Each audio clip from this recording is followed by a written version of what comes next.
So, what up? Twitch, what up?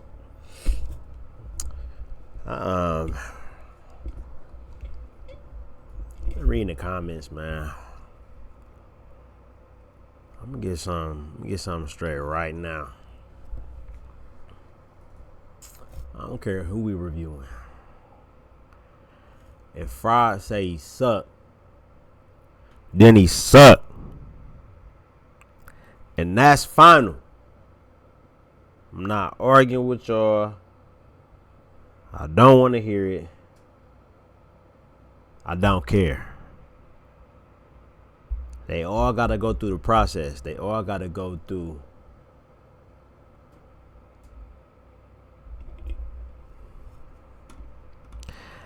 Let's get to the video.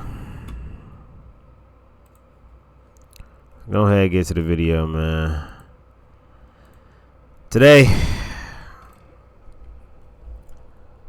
we gonna see what my boy Gary Owen about. Now, I definitely know Gary. Heard a lot about Gary. Haven't seen none of his stand-up. Been seeing the movies,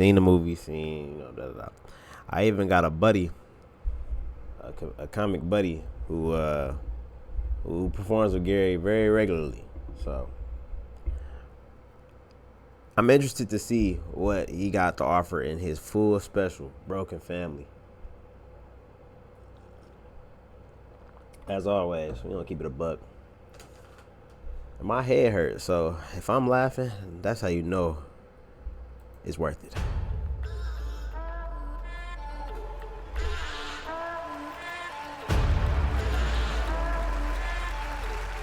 Always come in these jeans. This denim.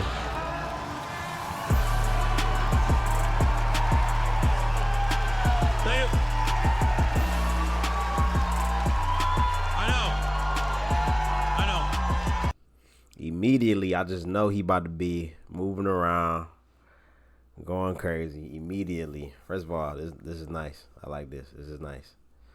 Great work. But ain't no mic stand. Where the mic stand at? I know. Okay. It's a lot. Thank you. Guys. Okay, yeah. You guys sound like me when I left the lawyer's office when the divorce went final. This is my first, it's my first time publicly I'm allowed to announce the divorce is final. So now I can kind of talk about everything, you know? Because before I had to be very careful. My lawyer would always be like, you know, Gary, I don't want you saying that. I don't want you saying that. I was like, all right, I'll fall back. But now I can really talk about everything, you know, because it's funny, like, I remember when my divorce hit TMZ and everybody thinks you're supposed to be depressed and everything, then the next morning I woke up, I go to Instagram, man, my DMs was popping. But I didn't have a bunch of Instagram models hit me up. I had a bunch of fucking aunties. Ooh. Everybody hit me up. You looking for a cougar? You single now, you looking for a cougar? I'm like, I'm in my 40s. That means a cougar's pushing 70. What the fuck am I doing with that? Just shows up at the hotel, how you doing?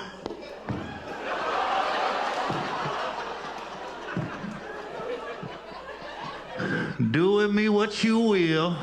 Can't get pregnant no more.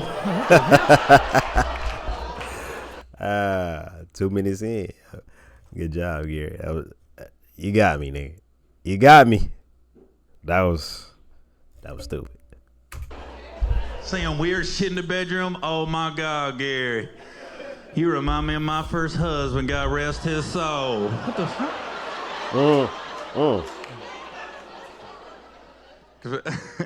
I think here's the thing about the funny thing being a public figure and having your divorce play out on social media.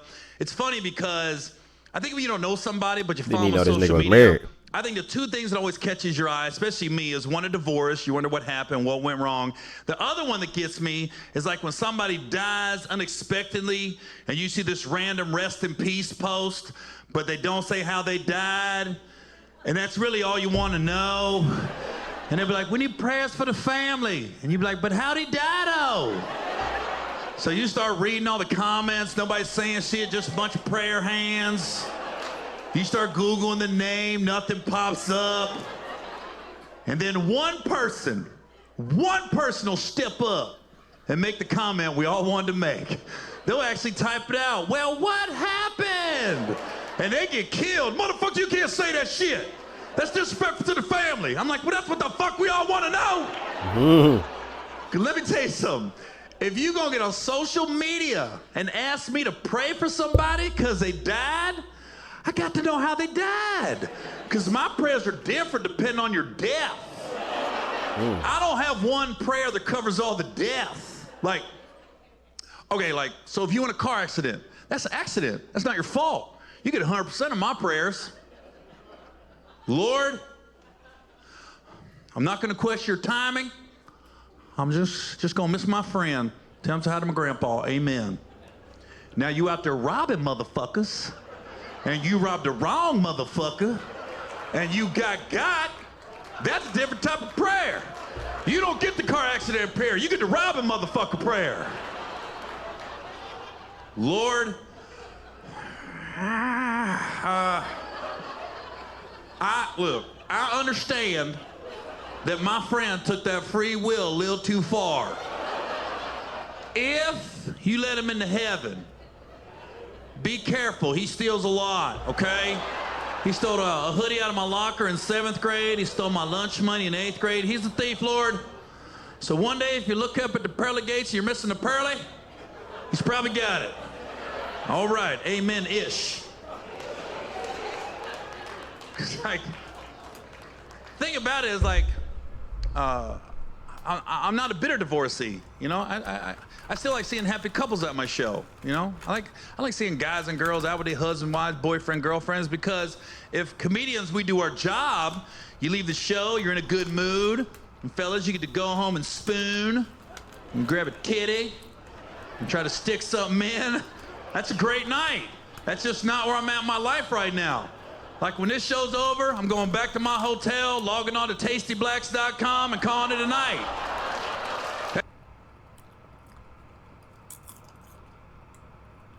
Mm.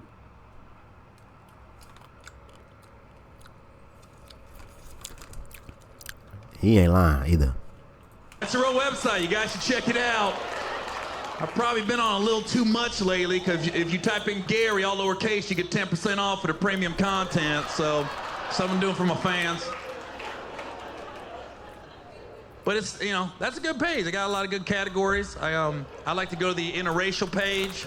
I like to put myself in the scenes, you know, because I'm not going to watch black on black porn. For what? I'm not in that movie.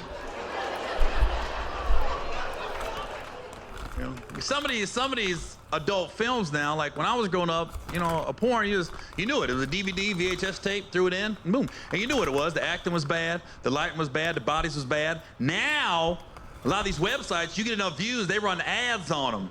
I was on Tasty Blacks one night, you know, and I was ready to go. You know, just getting ready for my show, so I wanted to pregame, so I lowered the blackout curtains, double locked the door. Yeah, that's stupid. Had the lotion out. I had the laptop over here so no one would get on it. I pressed play.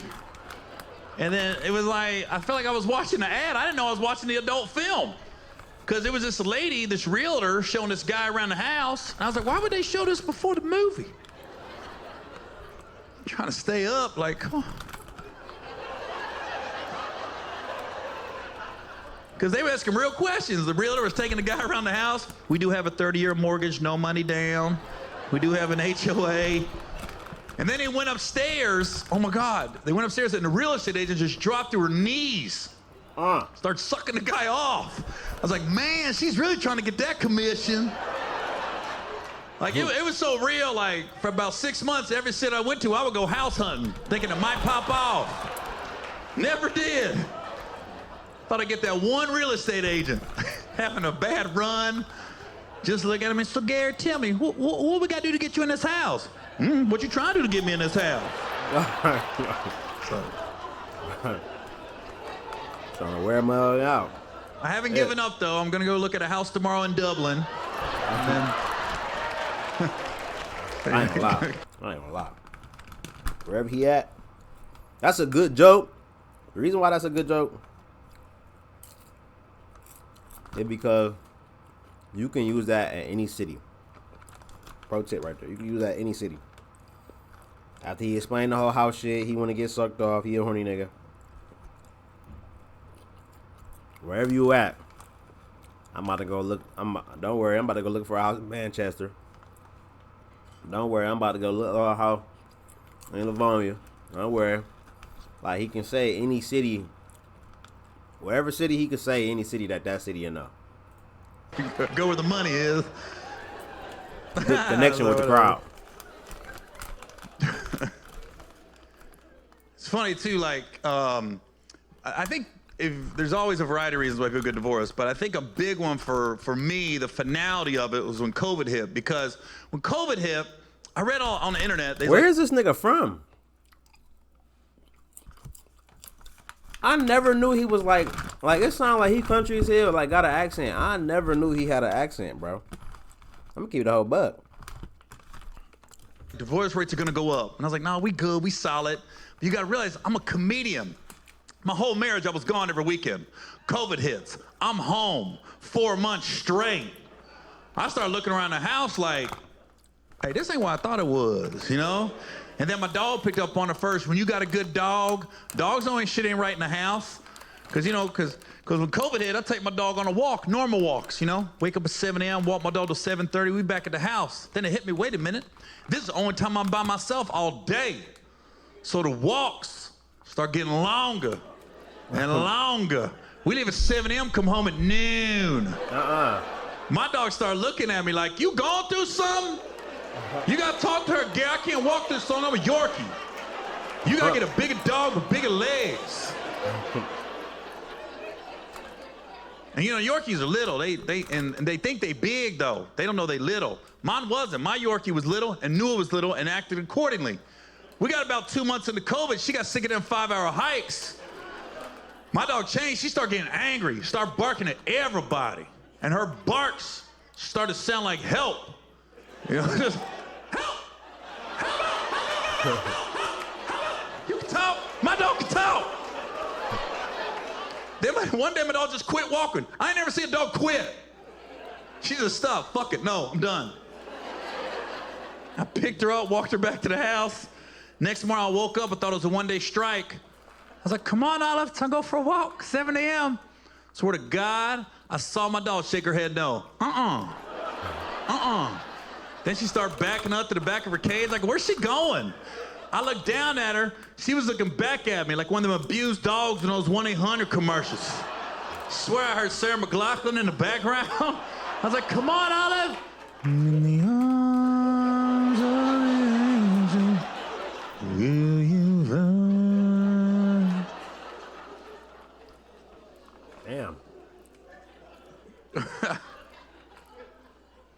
It's funny too, like people always ask you too, like, if you could go redo anything in your marriage, would you do something different? I was like, there's certain days I like to relive, for sure. I remember one day, there's a couple days. One big one though, I like to relive this day over, because one time I was flying with my ex, and I got upgraded and she didn't. And I got the email like 3 days prior. I just didn't say shit till we got to the gate. Because I remember I walked up, I looked at it, I said, oh my God, look, I just got upgraded.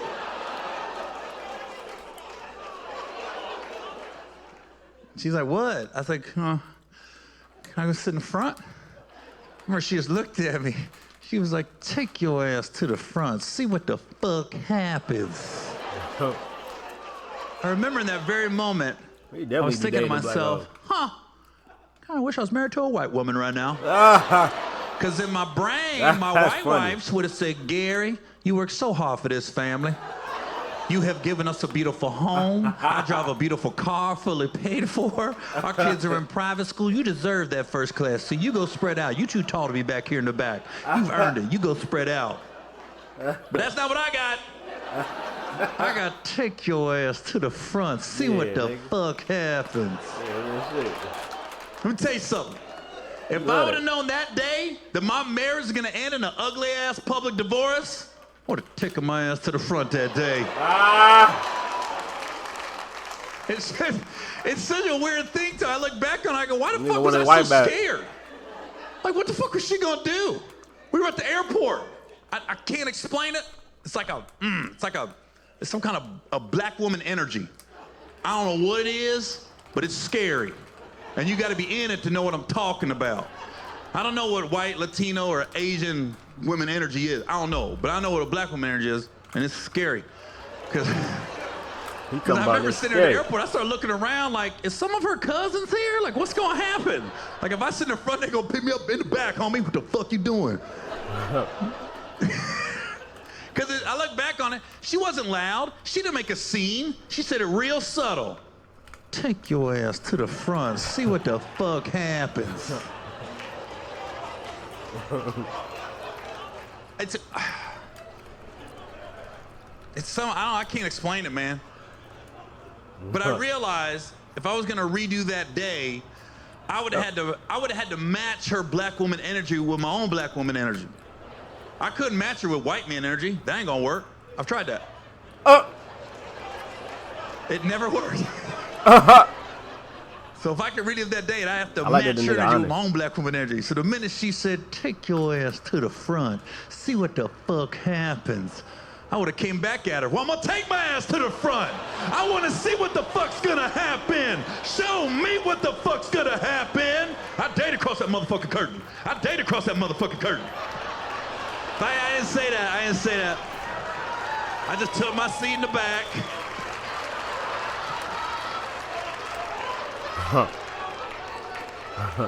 These peanuts are pretty good. Are these planters? Sea salt in these or something. Can't believe I got 14 of them in this tiny bag. I'm full. I think I remember that flight so vividly. It wasn't because that just happened. That was the beginning of the flight. So once I realized I'm not going to the front, I said, well, let's have some fun with it. So she had a middle seat. So I said, look, you board before me. I'll be the last person on the plane. When I get on the plane, we'll ask the person in the window of the aisle if they want to switch. But we ain't gonna tell them which coaster first. We just gonna see if they cool. So she boarded. I'm the last on the plane. There was a lady in the window. I went to her first. I said, excuse me, ma'am. You might switch the seats so I can sit next to my wife? She was like, no.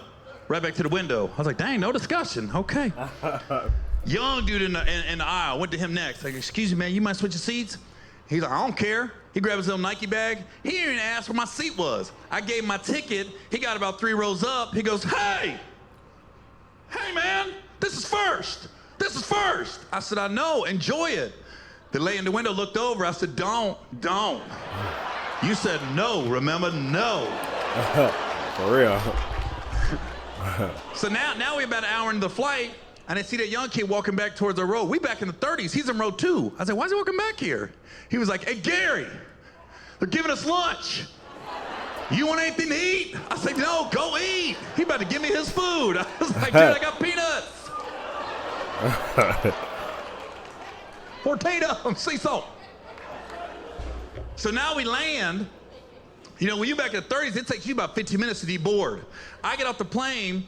Guess who was waiting on me still got off the plane? That young kid again to say thank you for letting him ride him first. So now, me and him are walking to the baggage claim together, and we're just sitting there, and he's talking a mile a minute. He's like, oh my God, dude, I've never flown first before. I had lasagna, I had a chocolate chip cookie. He's like, I'm only 19 years old, they thought I was you. I got to drink the whole flight. I said, wait a minute, what the fuck you just say? After I realized he was drunk as fuck, he's staggering the baggage claim. That's silly as hell. His mom was at the carousel, hey baby. I said, we gotta go, he's fucked up, we gotta get out of here. That's good. I wonder what happened to him, he was cool. That's good riding right there. That's great riding. About 38 by now. I get it. That was great riding. I think the hardest part about divorce, at least for me, my experience, is avoiding a process server. I don't know if anybody's ever had to do that. I don't wish that on nobody, because I didn't really know how important a process server is in a divorce. I didn't realize all that it entailed, because I'll never forget when the quote-unquote shit hit the fan. Like, we have been separated for like 2-3 months already, right? And I'll never forget, I was in Naples, Florida. It was a Friday night. I had 2 shows.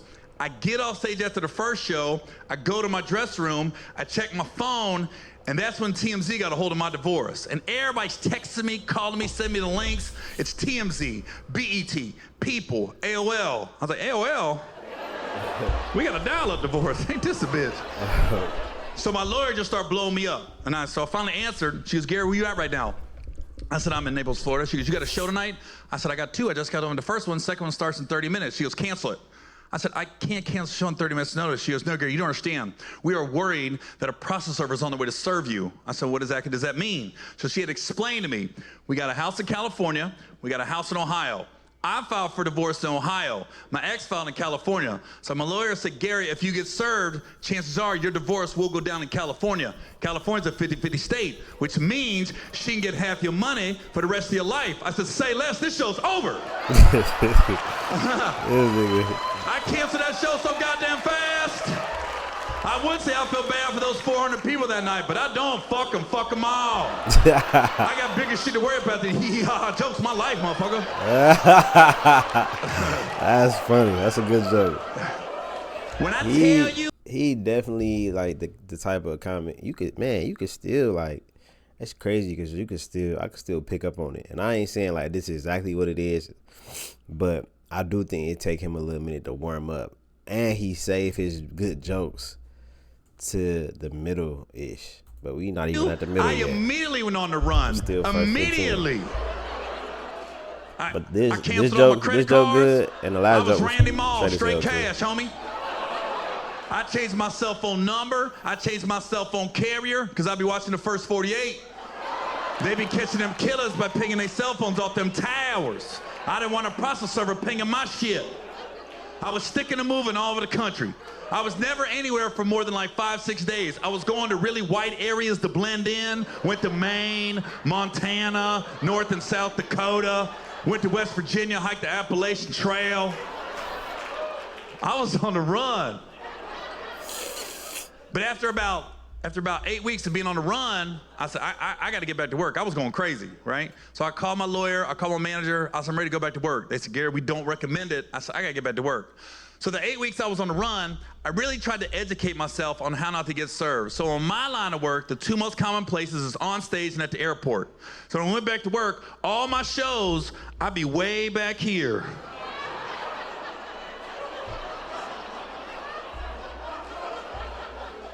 I was traveling with the undercover security guy, so you wouldn't know. He'd be in the front, you wouldn't even know it. So, and then the airport was the other big one. So what I would do, I would never fly into a city I was performing in. So my first week back to work, I was in Baltimore, Maryland. I flew into Pittsburgh, drove my ass down to Baltimore, and never got on the highway, all back roads.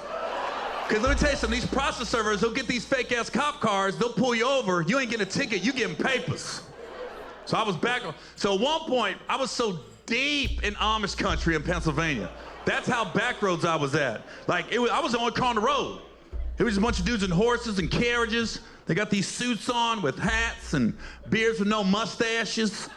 And you look on the side, they building homes with their bare hands. Like no hammer, just hitting a nail.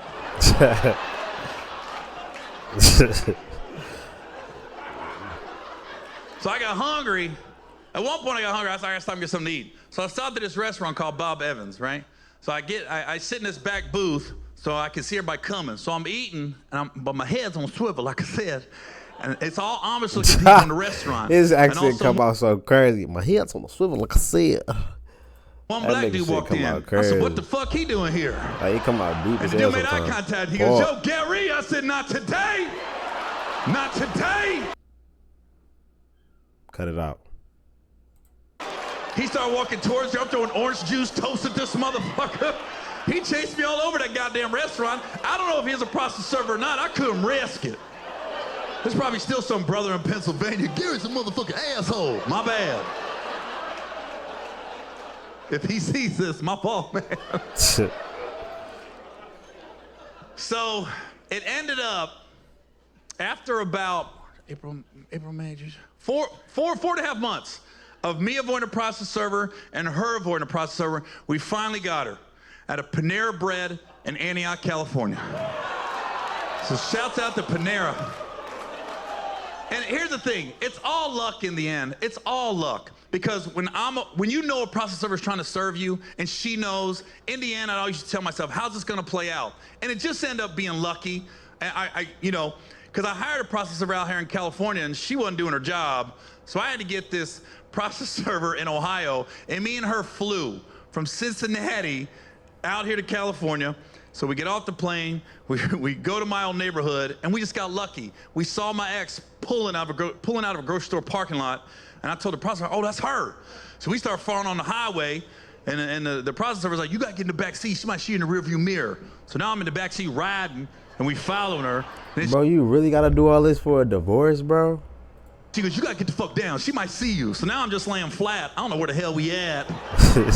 And then we finally, all of a sudden we stop, and the lady just looked back. She was like, it's go time. I was like, what the fuck, go time? I'm just trying to give her some papers. This ain't no Jason Bourne shit. So here's how we got lucky. She goes to Panera, and she goes through the drive-thru. So she got stuck. She had a couple cars in front of her, a couple behind her. But here's the thing, you still gotta get her to roll down the window. If she don't roll down the window, she ain't served. That's why I brought this chick from Ohio with me. She knew what she was doing. So she can't go in front of the car or behind the car because she can see her in the rearview mirror. And thank God my ex was riding in a Tahoe. So she's riding up kind of high, Tahoe that I paid for in full. Just want to throw that out there. This nigga crazy. So then somehow this process server, she got right next to the driver's side door, and she was just beneath the rear view mirror. So the whole time my ex was in the drive-thru Panera, she didn't know a girl was right next to the truck. So every time she would pull up, she would just walk with the car.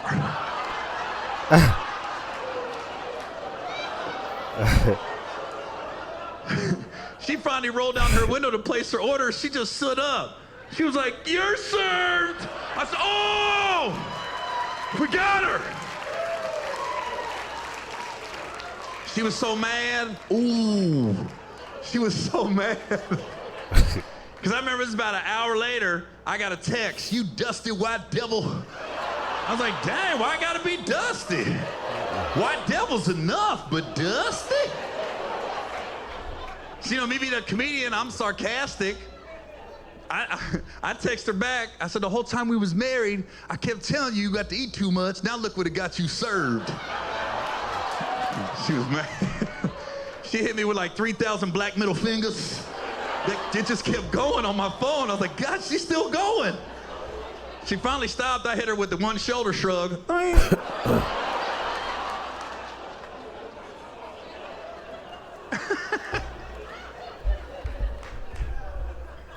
I think the hardest part about, the craziest thing about a divorce, man, especially go through a public, messy divorce, that's when you especially find out who your real friends and family are. Because, man, my whole circle's changed. I lost a lot of friends, a lot of family members because of my divorce. My dad, that hoe back bitch, man, I never knew my dad was a hoe back bitch till my divorce happened. So mad I came out his dick.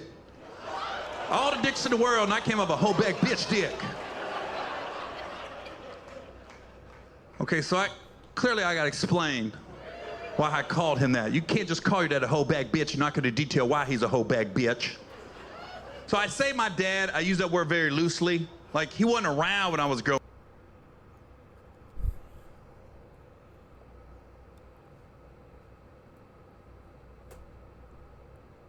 up. But then when I got a little older and I got on TV and got in a couple movies, he started popping up a lot more. It's weird how that happens. So I think in the back of my brain, I kind of knew what it was all the time with him, right? So when I was on the run, right, one of the weekends I was on the run, a friend of mine got me an Airbnb in Sedona, Arizona. So I'm at this Airbnb for a week. And after about 2-3 days, I was getting bored. So I was seeing this young lady, and I called her. I said, hey, can you come out to Sedona for a few days? Now keep in mind, this is 6 months after we had been separated, so it's not a side chick, it's not a mistress. I'm allowed to date, my ex allowed to date. So me and this girl were hanging out in Sedona. Now she's getting bored, so one day we woke up, we said, well, let's go to Grand Canyon. I've never been, she's never been, let's go. Couple-hour drive. So we go there. Keep in mind, nobody's served yet, so my head's still on a swivel. And I thought Grand Canyon was some more white shit I could do and blend in. But then there was a couple brothers there that day, but they wasn't hiking down, because they didn't want to get their Jordans dirty. I was like, damn, you bought some crispy white ones.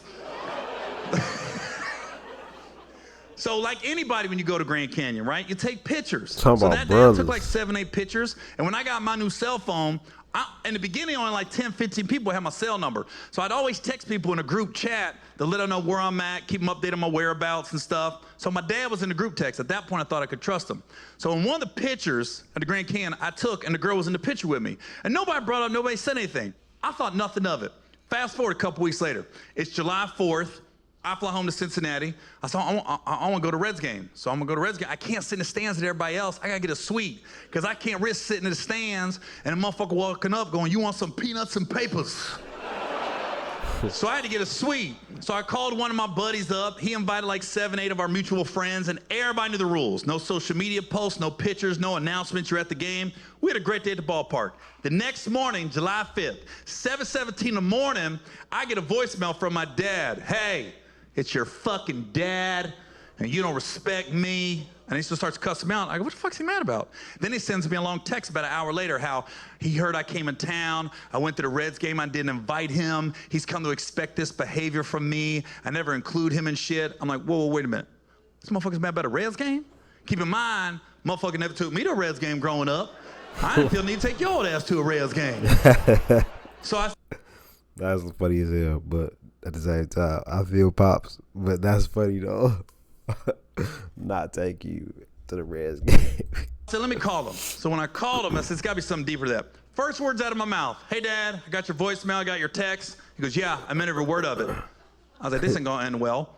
So now we're talking, it's getting heated. Here's the problem with my dad. He's a bit of a bully. He likes to cuss people out. The problem is when he tries to cuss me out, he forgets that I hang out with a lot of black people. So I can cuss him out better than he can cuss me out because you become a product of your environment. So my dad got mad and hit me with a, well, fuck you. I was like, well, fuck you your bitch ass wife, fuck your fucking family, homie. I hung up on him. He's so stupid. He crazy, I ain't gonna lie. When I hung up on him, this whole bag bitch, that picture of me and the girl from the Grand Canyon, he sent it to my ex-wife. Then he took that same picture and posted it on his Facebook page, put the middle finger emoji in front of it. Then he posted a picture of my ex-wife on his Facebook page and was like, I got your back to this divorce. You've always been like a daughter to me. Keep in mind, my dad don't like black people at all. Has no black friends. Motherfucker's a Trump thumper. Not Trump supporter, Trump thumper. Like, I ain't saying he rushed the Capitol. He was at the monument. That motherfucker made the trip, but now he wants to support a black woman. You hoe bag bitch. And I meant every word I said. His wife can get it too. That Tom Petty looking hoe. Free falling ass bitch. Flat ass, no titties. Built like an overdeveloped 6th grader. If that hoe landed on Jeffrey Epstein's island, they say send her ass home. What the fuck we do with this? She ugly as fuck.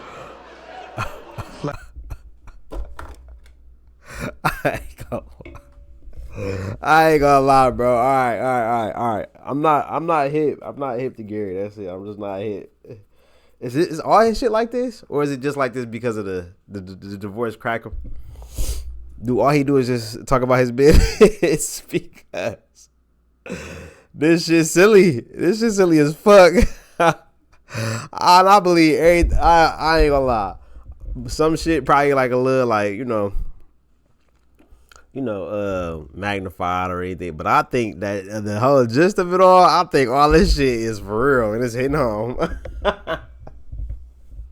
He got to go in on girl. Oh shit, somebody here. D, what up? I don't know why my chat not loading right here. D, what up, nigga? Yeah, my chat not loading, bro. I don't know, this shit being weird. I'm just have to wait for it to come through on the screen. My shit tripping.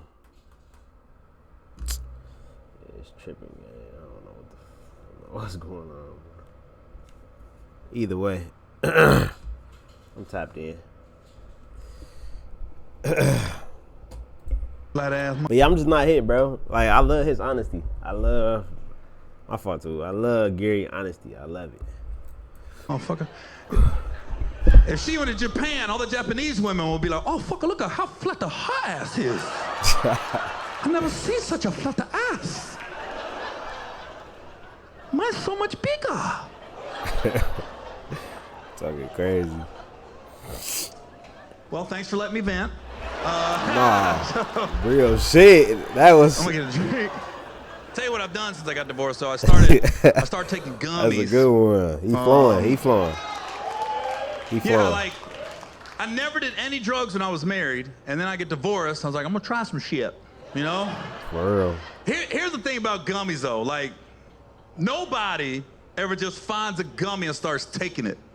Like, somebody has to introduce you to that shit, and you better hope you pick the right friend the first time you do it. I swear. Because whoever gives you a gummy the first time you do it, they gonna talk to you like you a CVS pharmacist. Hey, what you think about, Gary? You want a 10 milligram or the 15 milligram? I want the little red bear. I want the little red bear? That little red bear. I don't think you want the bear. I want to try the bear. And they always give you all these disclaimers before you take it. All right, Gary, look. I'm gonna give. He. Damn, bro. I ain't gonna lie. He damn near similar to me in a lot of ways, bro. Like, damn, I see it now. Like looking at it, I see it now. Cause this first 30 minutes, I'm gonna keep it a buck. This first 30 minutes, I thought was ass. Oh, I was over here trying my hardest not to say nothing, but I thought it was fucking ass, bro. And Gary got that type of. I think that's why he got the following he got all these years after doing what he been doing. Bro, what the fuck? Bro, we doing a review. This for the two, bro. Chill. So, I think after all these years, man, I think Gary is just a likable nigga. Like, he may not be the funniest. He may not, like, some of his stuff, you could be like, it's like on the more like corny side. Like, why did he just talk like that? Why did he just do that? But the more you listen to the nigga, like, he just a likable nigga. Like, you can't help. He the type of nigga you just want to be around. Like, I pay to be around you type comedy. And that's a successful comedian to me, bro. Like, it's not like he not funny. It's not like he just boring as hell. No, nigga. And his punches come slow. Like, I feel like my punches come slow. I be having to tell niggas, like, bro, that little 3 minutes, even though you should be able to go crazy in that first 3 minutes just to hook your audience, and then your punches can go slow. But I be having to describe what's going on for real, because I'm really about to take y'all through me. And when he do that, and I let him do it, pause. But when I'm patient to watch him do it, that was even all right, bro. Y'all nigga, all right, man. Yeah, he a great comedian, bro. I'm gonna keep it a buck. Give it a bear. And he not ashamed. Promise me you'll be somewhere stationary when you take it. Because once you eat it, it's going to be about 30 to 45 minutes before it kicks in, and you don't want to be in your car driving when that happens, because you don't know how your body's going to react. That right there should tell you don't do it. You don't know how your body's going to react? Because I remember first time I ever took a gummy, I went to my boy's house. He had a little packet on the kitchen counter. I go over, I grab the packet. We get in his car. We head to a restaurant. On the way to the restaurant, I ate the bear. We sit down at the restaurant. Crazy part is about this too, about Gary. Crazy part is I ain't smoked in so long, D. Like, I've been drinking all year, and I just finally cut drinking, and that's why the Lord, He ain't let me get no wine today, bro. I really wanted to perform but make the YouTube videos off the wine today, like off the double XL, cause that shit, I ain't lie, that's the perfect. Like, I done drunk it all. I done drunk hard. I done drunk everything you can name. I done drunk it all. That double XL, bro, that's like the perfect. Like, I'm grown as hell. I ain't trying to get drunk. I'm trying to get tipsy. Like, man, you know what I mean? Oh, crash and then get the fuck on. Like, that's what I'm trying to do. Like, I'm not trying to be throwing up and, well, I don't know. So that double XL perfect. But I said I was done drinking because I'm back in AM. And the whole funny part about this whole scene right here is I just started, like, I ain't even smoked yet. I just started taking edibles. And I'm off to Eddie right now. And that boy, I ain't gonna lie. I ain't gonna lie. Hell yeah, doing more reactions for sure. Talking. It's that point I looked at my watch. Man, 30 minutes. Nothing. 35. Nothing. 40. Nothing. Looked at my buddy. I said, hey, I think you gave me a drug-free bear. So my dumb ass took another one. Oh! Whoa, look at all the addicts. Oh my God. Bunch of drug heads here in San Jose. Nah, really? I ain't never seen a whole motherfucking crowd go, oh! You're like a table here, a table here, not every motherfucker in here. I think the camera guy stopped filming. This motherfucker's like, too. Okay, G.O. Okay, G.O. Here's the thing, though. That's just timing. I ain't gonna lie. Yo, that right there was the coldest shit he did all special. And it's crazy because I just locked in. So it was the perfect time to do it, too. Yo, that was crazy. Okay, G.O. Okay, G.O. Okay, boy.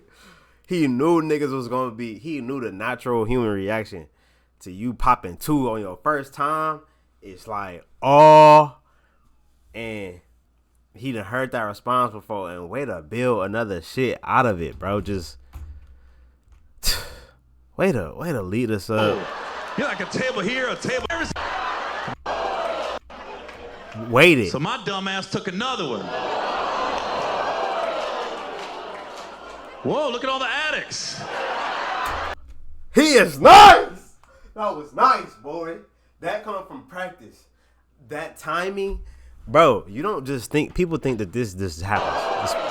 People think that this just happens. Oh, I finally know, and then I'm gonna say something crazy. Like that might happen once. That might happen once, but the one time it did happen during the practice, during the build up, you kept it. Oh, you kept building. Whoa, look at all the addicts. A bunch of drug heads here in San Jose. I ain't never seen a whole motherfucking crowd go, oh! You're like a table here, a table here, not every motherfucker in here. I think the camera guy stopped filming. This motherfucker.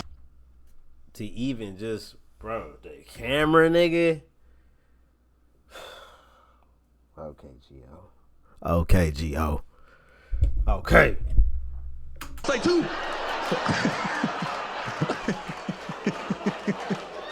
So, here's the thing, though.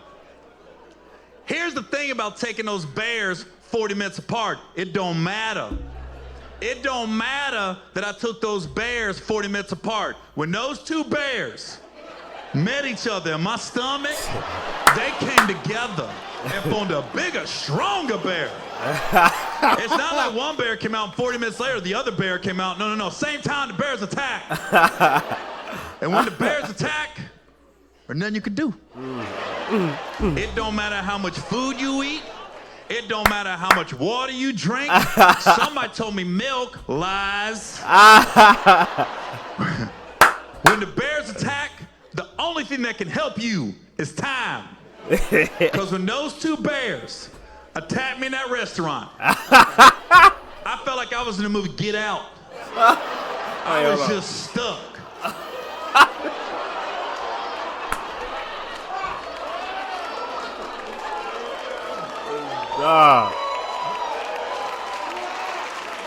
I ain't clapping at this nigga.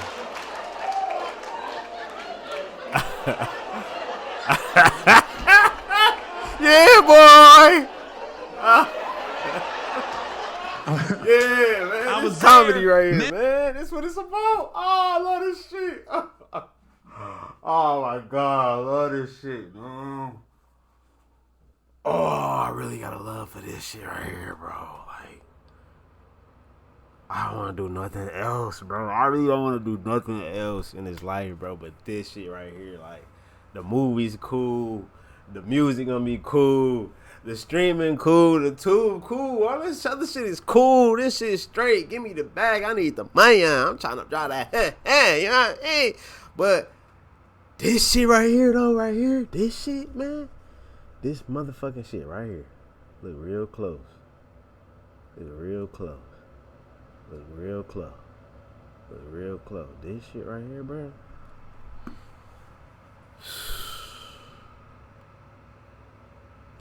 I gotta do this shit.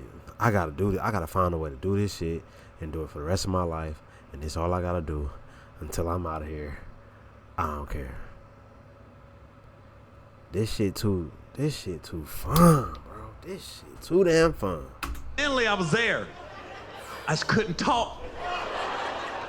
But I was happy. Those two bears made me happy. Because I remember I was sitting in a restaurant and I was having a full conversation with myself in my brain. I was like, this is crazy. I can't talk. What a chance. All these people are at the same restaurant I'm at.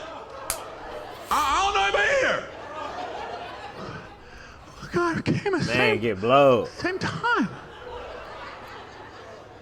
And then the waiter finally came over with our food. And my buddy went to the bathroom. And I can't tell the waiter that's our food. I can't talk. And I'm fucking starving at this point. You know how much food you gotta eat to feed 2 bears? So the waiter just kept standing there. Who got a chicken fried rice? Who got a chicken fried rice? And I can't say shit. I'm just staring at this motherfucker.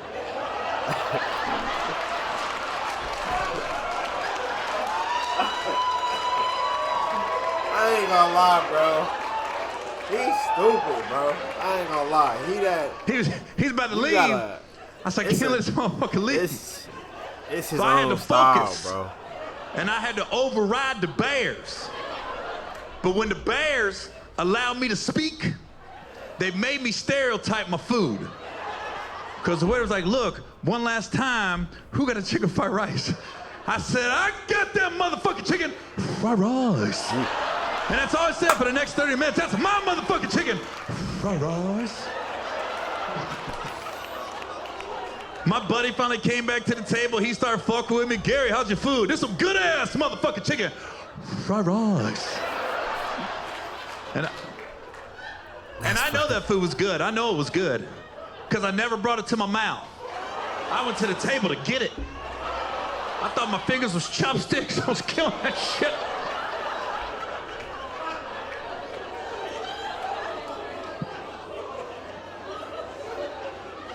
I tell you what.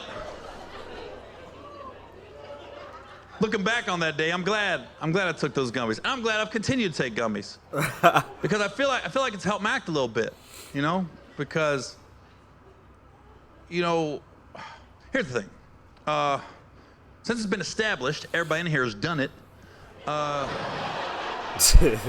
Isn't it crazy, like, when you take a gummy, you think of some of the simplest shit. And you'd be like, why haven't I thought of this before? Better yet, why hadn't anybody else ever thought of this? But I would never risk taking a gummy before I came on stage. Because I can't risk getting stuck again. I'm just staring at you motherfuckers. You motherfuckers are staring at me. You get mad, I ain't telling no jokes. Everybody stands up to leave. And the bears are like, Gary, look at that. You're getting a standing ovation. They love you. Look at that Bay Area love. Dang, I ain't even say shit.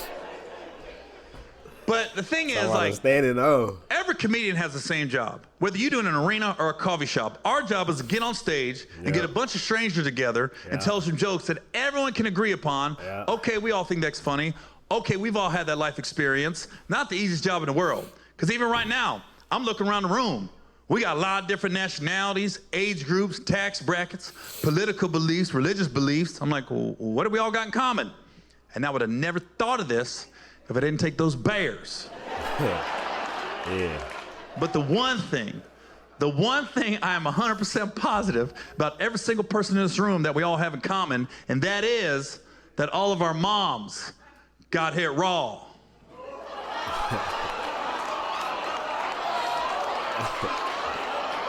And that's why we're here tonight laughing, yeah. Don't look away, baby girl. Raw. Raw. Raw. Balcony.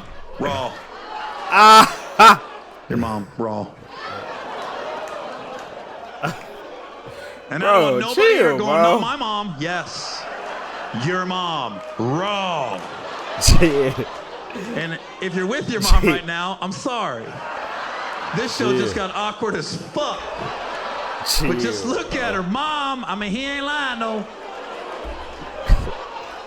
They gotta That's chill. such a weird thought, isn't it? It's weird. It's weird. I'm thinking he about to say some lit shit. Like, man, we all have the ability to love or something like, this nigga went real. I said, damn, nigga.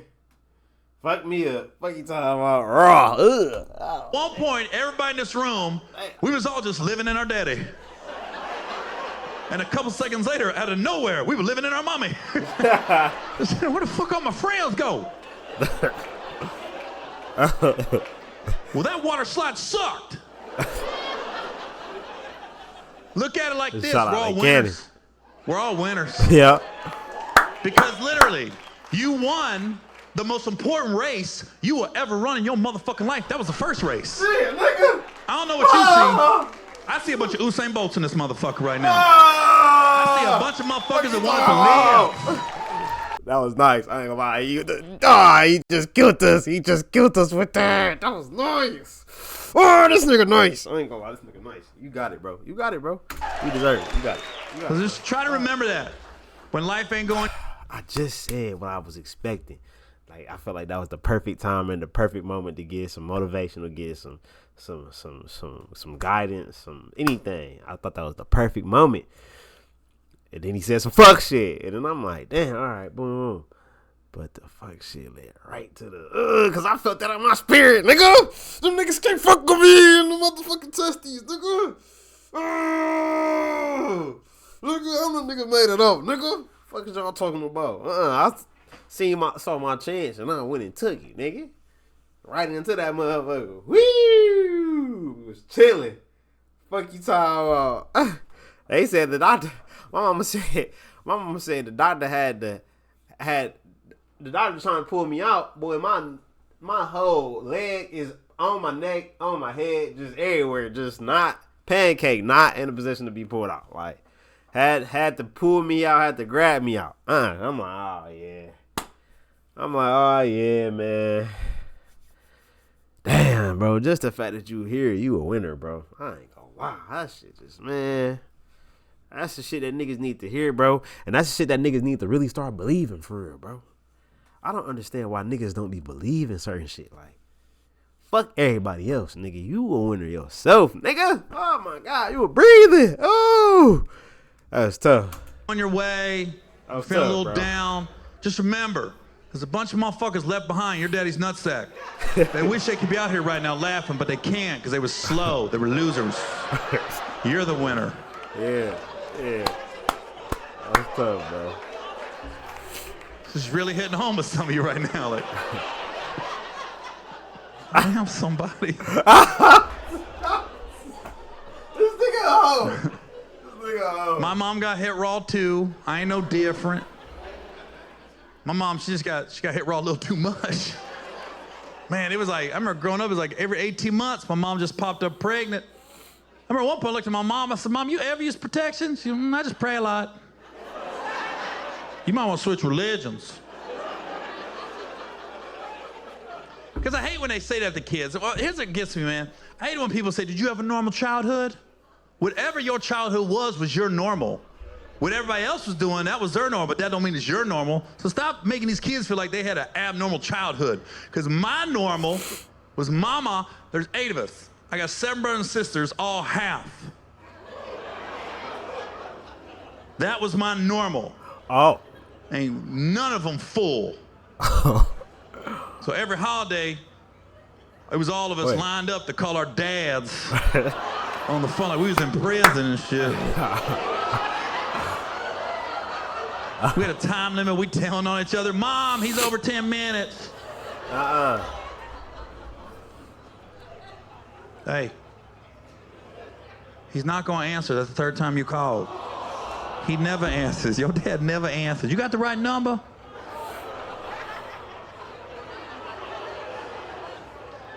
I remember the first time I stayed all night at a friend's house. I was 8 years old. Went to my buddy Mike's house. His dad came walking down the steps. I was like, "What's your dad doing here?"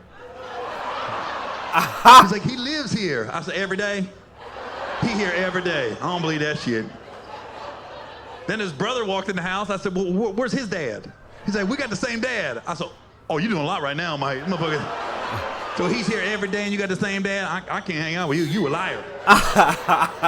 Came home telling my mom, Mike said his dad there every day. And he got the same dad as his brother. I never heard of such a thing. So dang, bro. Like, niggas don't know how to... Niggas really feeling bad for that nigga. I ain't gonna lie. I want to know how you gonna bring this back.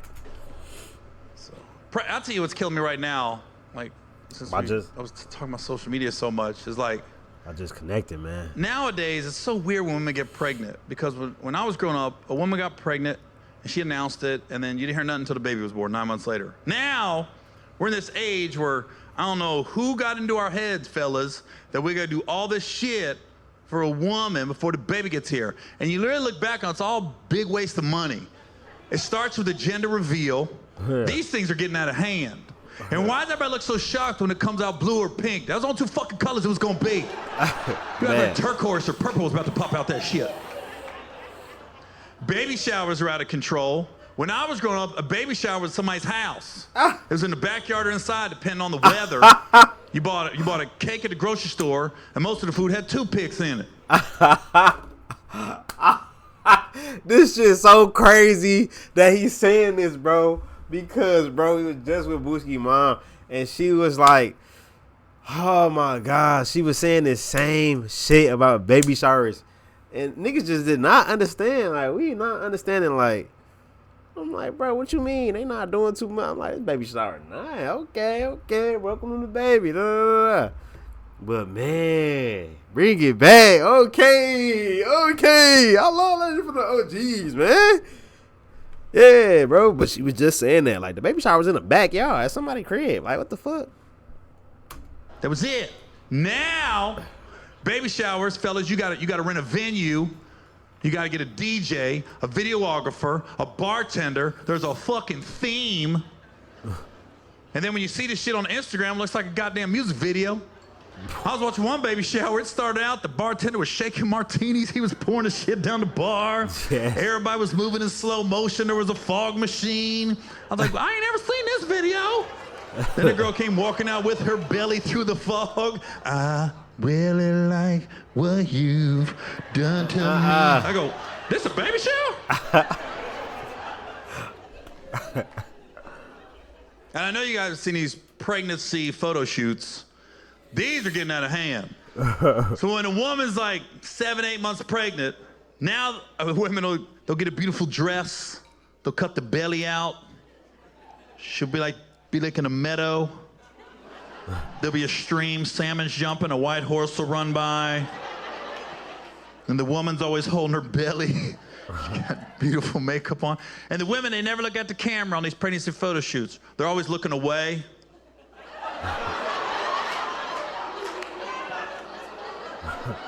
It's always some deep-ass caption next to the picture. This is a blessing from God. My heart is officially full. I didn't know I could love like this. This is another level of love. That's not what happened. You got digged down. A dude nutted in you, and now you're pregnant. You weren't in a fucking meadow. A white horse didn't run by. And why are you looking away now? 8 months ago, you was like a dick. 8 months later, this is a blessing from God. My heart is officially full. Yeah, so is that pussy. Oh yeah, this nigga fool.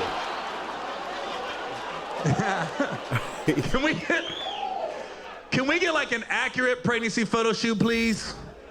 Like go to the Courtyard Marriott, get that bottle of Casamigos. Oops. I mean, it was a fun night. That was crazy. I'm pregnant now, though. Who knew? That might be low-key lit as hell. I ain't gonna lie. That's a dog-ass idea. I ain't gonna lie. Just on some joke. That's on some funny shit, though. Like, just on some like funny the next shit. time you see the women, I ain't gonna lie. The photo, I ain't gonna lie. The baby shower and shit be some bullshit. But at the same time, I feel like it's also good for the baby though, too. At the same time, like. Obviously, this is just his material. He probably like baby showers. I don't know. I'm not saying he like wrong for what he's saying. I'm just giving my opinion on just baby showers, and if y'all should have one, man, I'm always giving game. But I mean, yeah, the gender reveal, I feel like stupid. Like, dang, bro, like that's just dumb. Like, I guess if you want to shoot some shit in the air around, but like that's just stupid, bro. Like, just do the fuck the gender reveal. Tell her it's a girl, it's a boy. Bring stuff for him, you know, like da da da. Go to the baby shower, but the baby shower, bro, that's really for the community because you can have real fun with your family. It get everybody it really get everybody involved and excited about the new baby. Like, it's about he about to come. Like, yo, let's do this. And it also give the baby exactly what he need. Like, bro, niggas be having to load truck fulls of shit. Like, niggas be having to rent U-Hauls, bro, for all the gifts and shit that people was bringing for the baby, bro. That's stuff that you ain't gotta buy. I ain't gonna lie, the backyard nigga might pull up with $20. Hey, nigga, you good? So it's pros and cons. Like in the backyard, I feel like it's too laid back sometimes, and then people don't be asked. You know what I'm saying? Especially now, seeing everything. But when you invite people when you hold people to a certain standard, you don't even damn near want to come in without a gift for real. You be like, man, this nigga too fly. Like, I gotta get a little Neff something. I gotta do something. You know what I'm saying? It's just, I think that's good for the baby. You know what I mean? You see photo shoots and the girl's making the caption and the picture on Instagram and stuff. Comment on it. Be like, girl, congratulations. I'm so happy for you. Hashtag DD. She ain't gonna know me. Dig down. And then send it to me. Tag me. I can repost it. And then she's gonna call you. Oh my God, Gary Owen reposted my shit. Girl, that's the algorithms. Look at your baby blessing you already. He ain't even here. I know. My baby got me 82 followers. Yeah, 82. The latest, though, the newest thing. I ain't gonna lie. I don't know if you heard of this one. The day. It's called a baby moon. The day I get just a random 82 followers or anything, trust me, I'm gonna think the algorithm hit too. I ain't gonna lie. So now, fellas, this is what you're supposed to do. When your woman's 8 months pregnant, you're supposed to take her on a vacation. It's like the last vacation with just you and your woman before the baby gets here. I don't think anything sounds worse than taking a woman 8 months pregnant on a vacation. I don't want to get on a plane, because when I think of vacation, I think somewhere tropical. Crazy. I'm thinking Hawaii or the Bahamas or something like. I don't want to get on a plane with a woman 8 months pregnant and go to like the Bahamas, and then we get to the resort and she's already complaining. My feet hurt. They're swollen. This bed don't feel right. This fruit ain't fresh. And you know, fellas, we ain't shit. We just gonna look at her. So you ain't trying to fuck, or you wanna fuck? I mean, the doctor said elevate your feet. Let's elevate them. Shit. He said, let's elevate them. Yeah, for real. Yeah, no, that's not no. Vacation is a no. Like, y'all should have did that in the early stages or something. But, quote, man, that third semester, y'all just chill. Get some peace and quiet. Really get to know yourself. Really learn yourself. Really just enjoy being by yourself. Because real soon, you're going to be with another motherfucker. All day. And I try to stress this to women, especially. Woo! You know, like, look, stop acting stupid when it comes to men. I'm not saying you are stupid. You're smart. You're very smart. Stop acting stupid, acting like you don't know what a man is like. You know what the fuck we're like. So listen, ladies, don't get on a plane with a dude, go somewhere tropical, and act like you don't know what the fuck we want when we get to the island. Because here's the problem. A woman will go on a vacation with a dude. It'll be the first trip they take together. And usually, fellas, the first time you take a woman somewhere, you want to splurge a little bit, might get a suite. So then you get to the Bahamas. You know, a woman, she gets to the suite. She's really taking the suite in. Oh, my God, we got a balcony. We got an ocean view. We got a living room with a couch. We got a jacuzzi. Man, we walk. Boy. Walk around the same room going, ooh, I'm going to fuck on the balcony. I'm going to fuck on the couch. I'm going to fuck her. Don't even want that responsibility right now. You hear me? Like, if it happened, I'm 10 toes. But, like, thank God the Lord did not. He knew to just spare me. the A jacuzzi. little bit. So all I'm saying is, ladies, don't act like you don't know what that's what we want when we get to the resort. Stop acting stupid. And stop acting like we in the wrong when we looking at you. You know, you looking at us like, come on, let's go get something to eat real quick. I'm full. I had 2 cookies on the plane. I had 2 cookies on the plane. I had Biscoff cookies, 2 Biscoff cookies. They fill me up. Biscoff fills me up. Anybody trying to eat, motherfucker?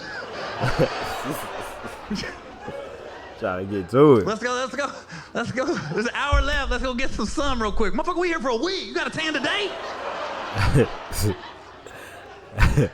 So I'm just saying, ladies, as soon as you get to the resort, fuck that dude. Immediately. Don't go to eat. We don't want to eat first. We ain't gonna enjoy it. Y'all Just sitting there tripping. eating with our hands. You like your Nigga food? tripping. I bet better salmon. I ain't gonna lie, the first time that we land anywhere, oh, that's gonna be New York. We going to get some food. Fuck you, mean? Fuckers ain't talking about. Fuckers he talking about. Hell nah. Gary, you tripping on that one, Gary. I ain't gonna lie. You tripping. You was tripping, Gary.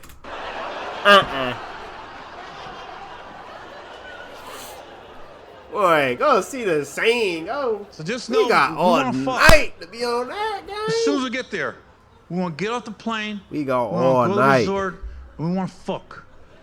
I don't want to go Man, ziplining. expensive. I don't want to parasail. I want to fuck immediately.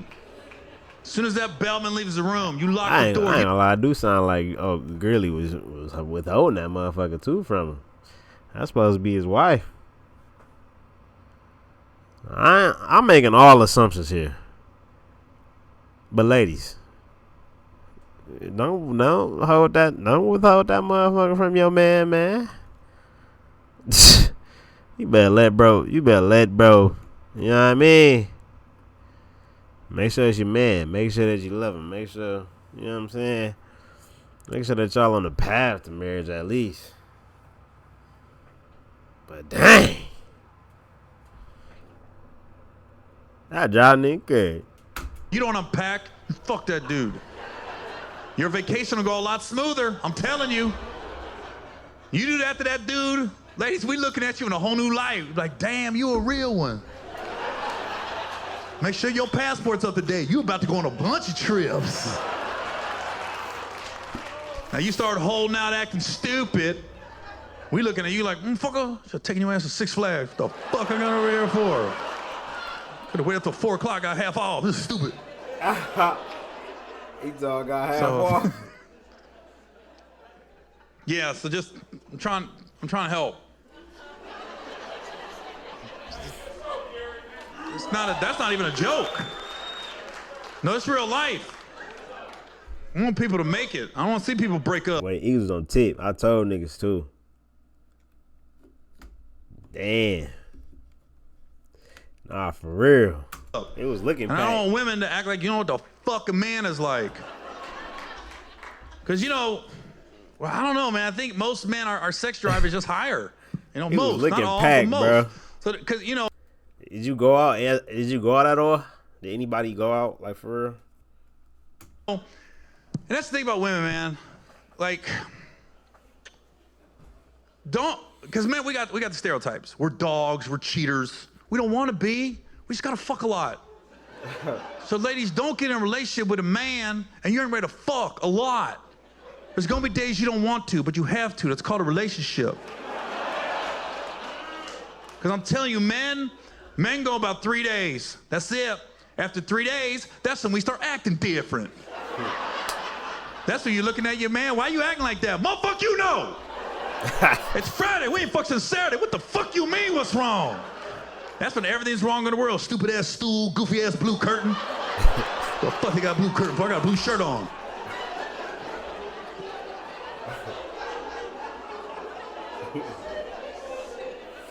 We're so simple. We just gotta fuck. Cause to my divorce, I've been to therapy. I've been to these men getaways where they try to figure out why we got divorced and stuff. And everybody tries to tell me the number one reason for divorce is finances. No, it's not. You keep fucking. You keep fucking. You'll make it. Money's tight, but that pussy loose. We good. Don't worry about it. Hey, come on. Talk heavy. You just keep fucking, ladies. Don't give him no reason. Shit, great plus. Damn, man, smart man, for real. Nah, for real, stay safe, brother. Either that's goofy talk. Crazy, man. Can't become a reason. Cause listen, I don't have a boss. I don't gotta work for nobody. I can't imagine being a man. I gotta work for somebody else. I don't like my boss. I don't like my job. I gotta deal with it all day. I gotta come home. All I wanna do is sleep with my woman, whether it's my wife or my girlfriend. That's all I wanna do, relieve all the stress of my day. And you know, I'm tired. I'm so tired. I got work tomorrow.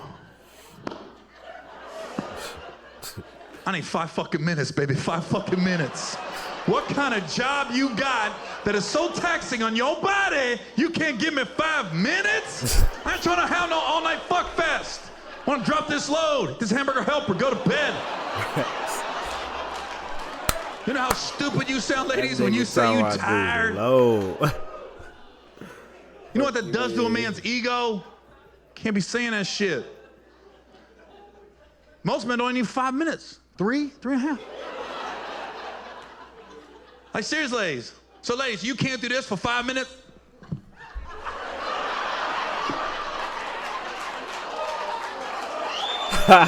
You ain't got to do no motherfucking work. Ladies, you ain't got to get off your phone. We don't give a fuck. Send some emails out, multitask. That's when you should be on Amazon. Can I get these shoes? Get them motherfucking shoes. You get shoes, I get a nut. We happy. Now. So, damn, the Chiefs and Eagles fans was on tip with each other. Now, don't abuse the system, ladies. Don't be trying to sneak in some red bottoms on us. Can I get these red bottoms? Games, you gotta turn around. You gotta take this shit to the face. You don't get red bottoms and I'm nutting on your back. I'm sorry. You gotta swallow all that shit. Tripping. What are you doing? I'm spelling out red.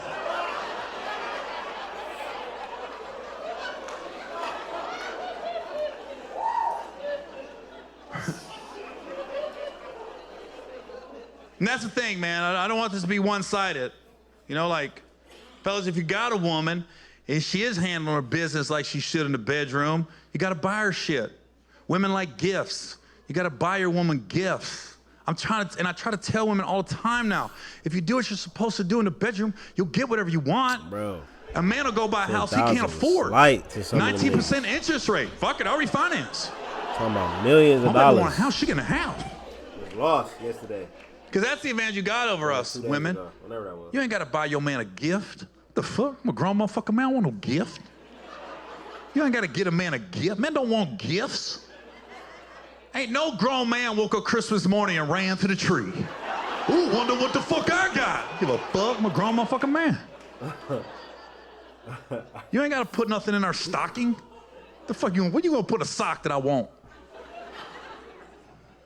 If you get your man a stocking, ladies, every man wants the same thing in his stocking Christmas morning, your mouth. Cut the bottom of the stocking out, put your mouth on that shit, let's stuff that motherfucker. I don't want no Starbucks gift card, buy my own goddamn lattes. I can't suck my own dick.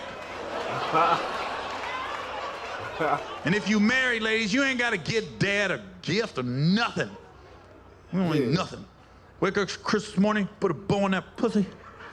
We're gonna wake up, oh my God, you read my list. Yeah, fucking list. An hour later, you're in the living room, all the kids are opening up their gifts, there's wrapping paper everywhere. Your son looks over, Dad, you didn't get anything. Your daddy got everything he wanted this Christmas. Don't you worry about your daddy, I'm good.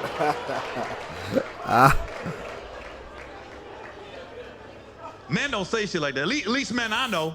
Bro, I don't know a grown man whose woman wants to knock him off, and he's gonna be like, I'm tired. I gotta work tomorrow. Let me tell you something. A man could work a 23-hour shift, get off work at 7 in the morning, gotta be back at work at 8 in the morning. Walks in the house. Damn, baby. Woo! Just worked a double both my jobs.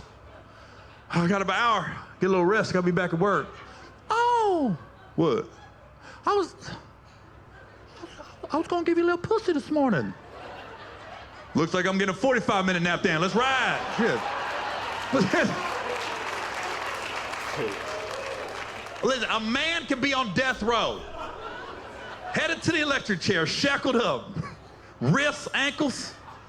Fuck. I can't believe I'm about to die. I'm about to be dead in 10 minutes.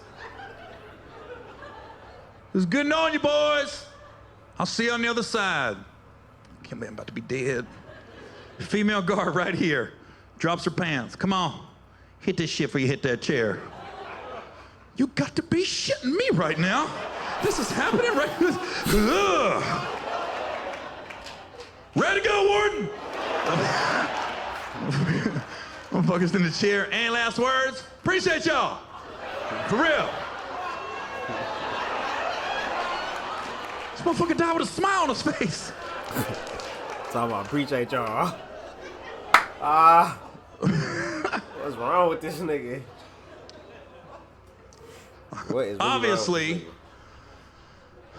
blowjobs are very important in relationships. Obviously. I don't think everybody's clapping. Here's the thing about blowjobs though. I don't think we put an emphasis on how important blowjobs are to society as a whole, okay? They save lives. No, seriously, ladies, they save lives.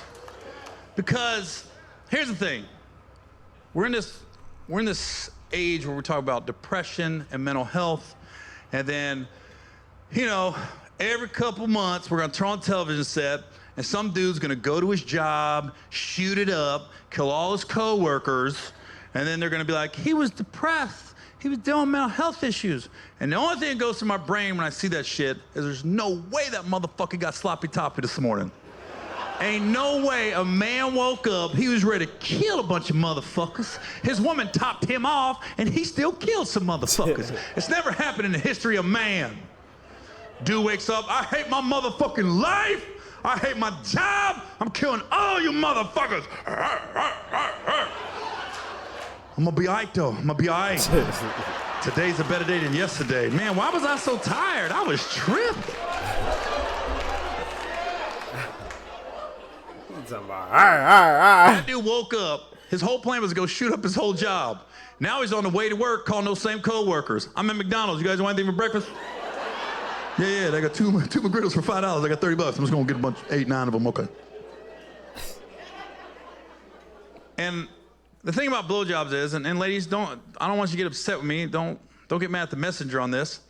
I'm looking around the audience, there's quite a few women in the audience right now, and you can't tell me every woman in this room has the bomb head game. Some of you ladies don't. And I don't know where you're at, but you're in here. And right now, every woman in this room is like, ooh, he ain't talking about me. I might be, I don't know. And I'm only saying that to say this. Ladies, it's very important to start having a discussion with your man and start asking him how your head game is, okay? And don't be mad if he gives you a little constructive criticism. It don't mean he wants you to stop, he just wants you to get better. He don't want to break up, he wants you to get better together. Because I don't care how good you are at it, there's always room for improvement. Nobody's mastered the game. So, because here's the problem, ladies. The only time you ever ask your man how your head game is when you're in the act of doing it. We can't give you an honest response at that point. We ain't about to have you stop to discuss it. You like that? Not your best. So I'm just saying, you gotta start calling your man, like ask him. Don't text him, call him when he ain't expecting it. Like this Tuesday, 1:30, your dude's at work. Give him a call. He ain't gonna be expecting you. Have to give you an honest response, just out of nowhere. Ring, ring. Hello? Hi. How's it going? Miss pretty good. I got a conference call in a couple minutes. What's going on, babe? Hey, listen. Real quick, I'm nervous. I got a question real quick. I want to ask you for to take that call. Hey, listen, okay. When I go down on you, okay, I hope you enjoy it, but do you like the tip, the shaft, or the balls the best? Damn, baby, I'm glad you called. Hey, hold my calls. This family shit. Hey, listen, baby, I'm so happy you asked me this. I'm just going to be 100 with you. I'm going to be honest with you. I love it every time. I love it every time. But I am a tip man. I love the tip, okay? Sometimes you do spend a little too much time on the shaft. This ain't no corn on the cob. You ain't going to munch on that motherfucker, all right? And then balls is second. I love it when you suck at my balls, baby. You put one ball in, then two balls in. I be looking down at you like, damn, like you a little chipmunk starting my shit for the winner. I can't do that. Now, I'm fine if you want to start on the tip, use the shaft as a slide to get down to the balls. Once you hit those balls, you ain't got to climb back up that motherfucker. Just hop back up on the tip, okay? I'm so glad you called. I can't wait to get home tonight. I can't wait to get home tonight. All right, baby. I do got to take that call, though, baby, okay? So listen, let's just recap before I hang up. You got your notes in your phone? Get it out. Okay, so let's just go over this again. So it's tip 1, balls 2, shaft 3. All right, baby? All right, I gotta go. Hey, baby, listen, before you hang up, listen. Fuck away, love you. I gotta go. I gotta get out of here. Thanks a lot, I appreciate y'all. Thank you. Good night. Shout out G.O., man. Shout out G.O., man. Boy did his thing. He was doing his thing. No faking.